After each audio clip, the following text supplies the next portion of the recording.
എല്ലാ പ്രേക്ഷകർക്കും ഒരിക്കൽ കൂടി ഗുഡ് മോർണിംഗ് റിപ്പോർട്ടറിലേക്ക് സ്വാഗതം. കൊൽക്കത്തയിലേക്കാണ് നമ്മൾ പോകുന്നത്. കൊൽക്കത്തയിലെ യുവ ഡോക്ടറുടെ ബലാത്സംഗ കൊലപാതകത്തിൽ പ്രതിഷേധം ഇരമ്പുന്നു. ബംഗാളിൽ രാത്രിയിലും ആരോഗ്യ പ്രവർത്തകർ തെരുവിലിറങ്ങി.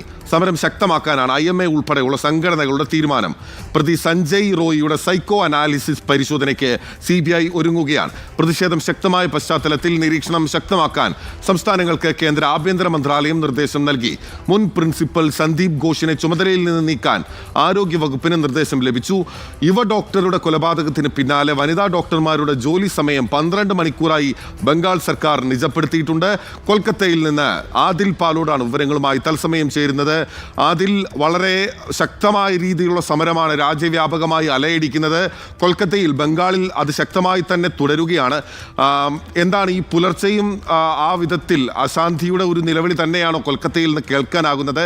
ഏത് വിധത്തിലായിരിക്കും ഞായറാഴ്ചയാണെങ്കിൽ പോലും ഇന്നത്തെ പ്രതിഷേധവും സമരങ്ങളും?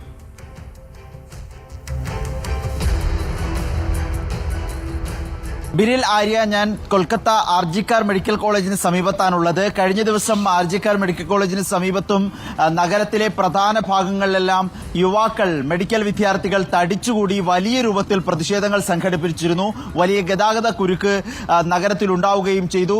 അത് അക്രമാസക്തമായില്ല, സമാധാനപരമായിരുന്നു. പക്ഷേ നഗരത്തെ ആകെ തന്നെ സ്തംഭിപ്പിക്കുന്ന രൂപത്തിലേക്ക് സമരങ്ങൾ മാറി എന്നുള്ളതാണ്.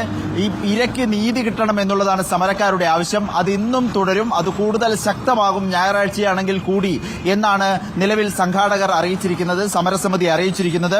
ഒപ്പം ഏറ്റവും പ്രധാനപ്പെട്ട കാര്യം, ഇന്നലെ വൈകിയാണെങ്കിലും സമരം തണുപ്പിക്കാൻ മമതാ സർക്കാരിന്റെ ഇടപെടലുകൾ ഉണ്ടായി എന്നുള്ളതാണ്.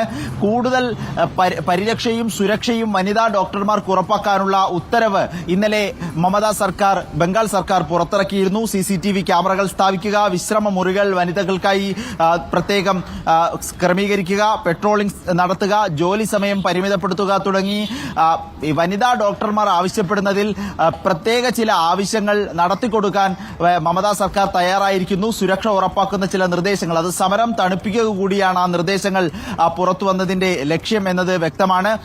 ഇന്ന് നടക്കുന്ന അന്വേഷണവും തുടരുകയാണ്. മുൻ പ്രിൻസിപ്പൽ, RG-കാർ മെഡിക്കൽ കോളേജിലെ മുൻ പ്രിൻസിപ്പൽ സന്ദീപ് ഘോഷിനെ 2 ദിവസങ്ങളിലായി CBI ചോദ്യം ചെയ്തിരുന്നു. പക്ഷേ CBI ഉദ്ദേശിക്കുന്ന രൂപത്തിലേക്ക് മറുപടി സന്ദീപ് ഘോഷിൽ നിന്ന് ലഭിക്കാത്തൊരു പ്രതിസന്ധിയും കുരുക്കും CBI അന്വേഷണ സംഘം നേരിടുന്നുണ്ട്. അതുകൊണ്ടാണ് ദില്ലിയിൽ നിന്നുള്ളൊരു അന്വേഷണ സംഘത്തെ കൂടി ഇങ്ങോട്ട് വരുന്നത്. മനഃശാസ്ത്ര പരിശോധനയ്ക്കുള്ള സംഘമാണ് കൊൽക്കത്തയിൽ എത്തിയിരിക്കുന്നത്.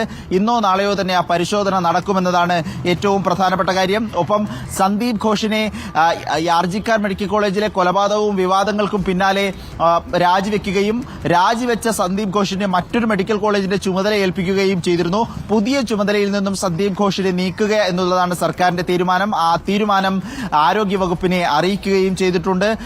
ഈ പല രൂപത്തിലുള്ള പ്രതിഷേധം തുടരുകയാണ്. ഇന്നലെ ബംഗാളിൽ വലിയ പ്രതിഷേധമുണ്ടായി.